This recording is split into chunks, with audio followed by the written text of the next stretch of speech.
ሰላም ጤና ይስጥልኝ ቶማይ ነኝ። አዳዲስ የተከሰቱ መረጃዎችን ወደ እናንተ ላደርስ ነው እዚህ የመጣሁት። እናንተም ሰብስክራይብ፣ ላይክ፣ ሼር፣ ኮሜንት በማድረግ ቤተሰብ መሆን ትችላላችሁ።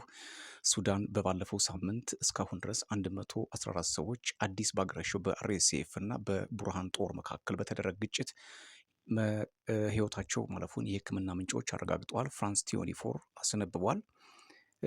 ሌላው መረጃ ፖፕ ሊዮ 14ኛ የካቶሊኩ ማለት ነው ዶናልድ ትራምፕን አስጠንቅቋል። ምን አሉት?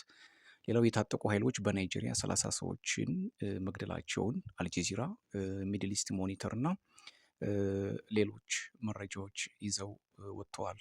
ለምን የሚለውን ጉዳይ እንመለከታለን። የፈረንሳይና የእንግሊዝ የጦር ኃይሎች በሲሪያ ወይም ደግሞ በሶሪያ በማዕከላዊ ሶሪያ ጥቃት ፈጽመዋል። ምን ጉዳት አደረሱ የሚለውን አጠር አድርጌ ወደ እናንተ አደርሳለሁ። እንግዲህ ሲንስ ኢን አፕሪል 2023 ሱዳን ሃዝ ቢን ግሪፕ በሁለቱ ተፋላሚ ኃይሎች መካከል ሱዳን እየተጨነቀች ትገኛለች። በባለፈው ሳምንት የአልቡርሃን ጦር እንደገና መነሳቱን ተከትሎ በአካባቢው በተለይ ደግሞ ይሄ ኖርዝ ኮርዶፋን በሚባለው ቴሪቶሪ ላይ ከባድ ጦርነት እየተካሄደ ይገኛል። የሁለቱ ኃይሎች ግጭት የሱዳንን ፖለቲካ ከመበጥበጥ ባሻገር የምስራቅ አፍሪካን ያናውጣል። ከምስራቅ አፍሪካ ባሻገር ደግሞ ኢንተርናል ኢንስታቢሊቲ፣ ኢንሴኩሪቲ፣ አናርኪ በመፍጠር ሰውን ወይም ደግሞ ንጹሐንን በሲቪሊያንስ ጉዳት እንዲደርስባቸው እያደረገ ነው። የት እንደሚቋጭ ግራ የሚያጋባ የሱዳን ፖለቲካ ነው። እንግዲህ በተለይ ደግሞ በኖርዝ ዳርፉር ታውን ኦፍ አልዙርቃ በ180 ኪሎ ሜትር ርቃ በምትገኘው አርኤስኤፍ ባለባት በኤልፋሸር አካባቢም ከባድ ጦርነት እየተካሄደ ነው። በዚህ ሁለቶቹ ኃይሎ በሚያደርጉት ጦርነት ነው እንግዲህ ሱዳን እየተፈተነች ያለችው። እነሱ እንኳን የተለያዩ ኃይሎች ስለሚረዷቸው ነው። ምናልባት ሩሲያም፣ ዩክሬንም፣ አሜሪካም፣ ዩናይትድ አረብ ኤሚሬትም፣ እነ ኢራንም፣ እነ ግብፅም በዚህ ላይ ሳውዲ አረቢያን ጨምሮ እጃቸው የለም ማለት አይቻልም። it is very dangerous situation in ሱዳን በቡርሃን እና በሄሜቲ የሚያደርጉት ጦርነት ኢትስ ኖት ፖለቲካል ዋር። በነገራችን ላይ ኢትስ ኖት ሪሊጂየስ ዋር፣ ኢት ኢዝ ፓወር ስትራግል ኤንድ ቱ ኮንትሮል ዘ ኢኮኖሚ ስፔሻሊ ጎልድ።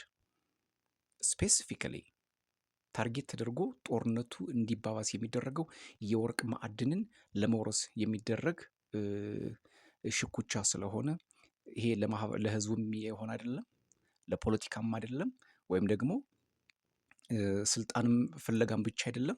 ምንድነው አንድ አውራ ብቻ በሱዳን ላይ መኖር አለበት በሚል የተነሳ የሱዳን ፖለቲካም ውጥንቅጡ ጠፍቷል። እንግዲህ በዚህ ባለፈው ሳምንት 114 ንጹሐን ህይወታቸው ማለፉን ዓለም አቀፍ መገናኛ ብዙሃን ዘግበውታል።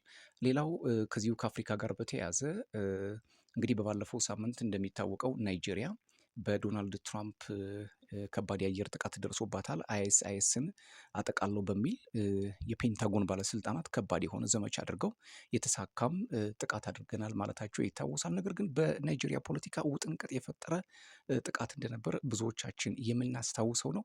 አሁን ያንን በቀል ተከትሎ ይመስላል አልጀዚራ ይዞት የወጣው ዘገባ እንደሚያሳየው ገንሜን ኪል ኦቨር 30 ኢን ቪሌጅ ሬድ አብዳክት አዘርስ ኢን ዘ ኖርዘርን ናይጄሪያ።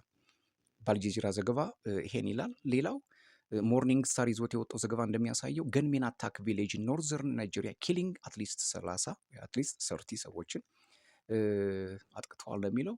ሌላው ከዚሁ ጋር በተያያዘ ኢንዲያ ቱዴይም ይዞት የወጣው መረጃ አለ። አሁን አትሊስት 30 ኪልድ ቪሌጀርስ አብዳክትድ አስ ገንሜን ቶርች ማርኬት ሆምስ ኢን ናይጄሪያ። ይሄ በጣም አሳሳቢ የሆነ የናይጄሪያ ሁሌም ከጥቃት የማይርቅ ቀጠና ስለሆነ በተለይ ደግሞ የአይኤስ የቦኮ ሀራም እና ሌሎች ኃይሎች ይህን አካባቢ ያጠቁታል። ባለፈው ሳምንት ዶናልድ ትራምፕ ዲሴምበር 25 በናይጄሪያ ላይ በክርስቲያኖች እየተፈጸመ ነው የሚል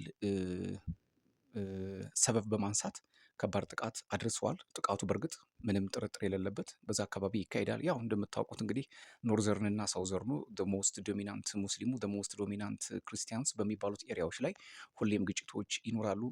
The attack occurred on Saturday evening on Kaswan Dej village located in the Borgu local government area of Niger state። እንግዲህ በሰሜን ናይጄሪያ አካባቢ ኖርዘርን ናይጄሪያ in Niger state በሰሜናዊ ናይጄሪያ በኒጀር ግዛት ውስጥ ጥቃቱ እንደተፈጸመ መረጃዎች አሳይተዋል። ሌላው ሚድል ኢስት ሞኒተር ይዞት የወጣው መረጃ እንደሚያመለክተው የአሜሪካው ፕሬዚዳንት ዶናልድ ትራምፕ ዓለምን እየበጠበጡ ነው። ከዚህ መበጥበጣቸው መታቀብ ይኖርባቸዋል የሚል ወቀሳ ከተለያዩ ሀገራት እየመጣ ነው። በተለይ ከሰሞኑ በቬንዙዌላ ገብተው ማዱሮን ይዘው ኒውዮርክ ካስገቧቸው በኋላ ከባድ የፖለቲካ ትኩሳት በመላው ዓለም ላይ እየተካሄደ ይገኛል።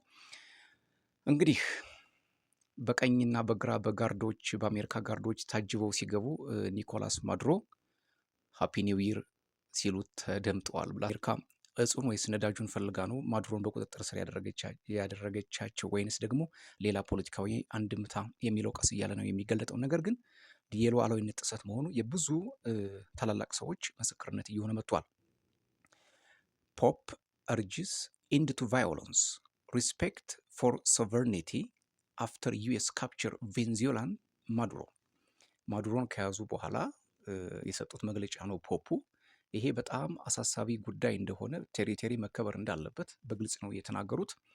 ፖፕ ሊዮ 14 on Sunday called for peace, respect for sovereignty and the protection of human and civil rights in Venezuela following the US strikes in Venezuela and the arrest of President Nicolas Maduro and his wife by US forces.